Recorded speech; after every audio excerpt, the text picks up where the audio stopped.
চাঁপাইনবাবগঞ্জ সীমান্তের শূন্য রেখার ১৫০ গজের মধ্যে কৃষক ছাড়া অন্য কেউ প্রবেশ করতে পারবে না।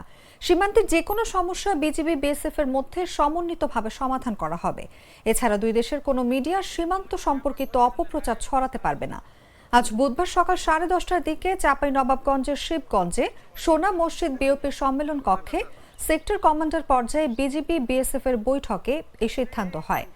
৫৯ বিজিবি ব্যাটালিয়নের অধিনায়ক লেফটেন্যান্ট কর্নেল গোলাম কিবরিয়া জানান, বৈঠকে 4টি সিদ্ধান্ত হয়েছে। এগুলো হলো, সীমান্তের শূন্য রেখার ১৫০ গজের মধ্যে বাংলাদেশি ও ভারতীয় কৃষক ছাড়া অন্য কেউ প্রবেশ করতে পারবে না।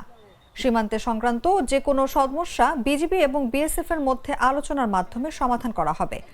দুই দেশের মিডিয়া সীমান্ত সম্পর্কিত যে কোনো ধরনের অপপ্রচার কিংবা গুজব ছড়াতে পারবে না।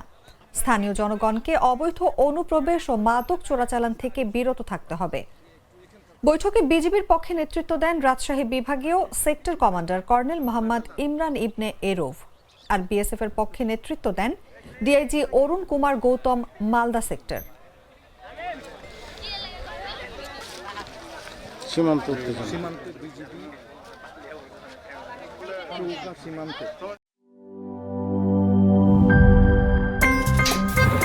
আমার একটা স্মার্ট সিদ্ধান্তে 25% গ্যাসের খরচ কমেছে। ভাবছেন কিভাবে?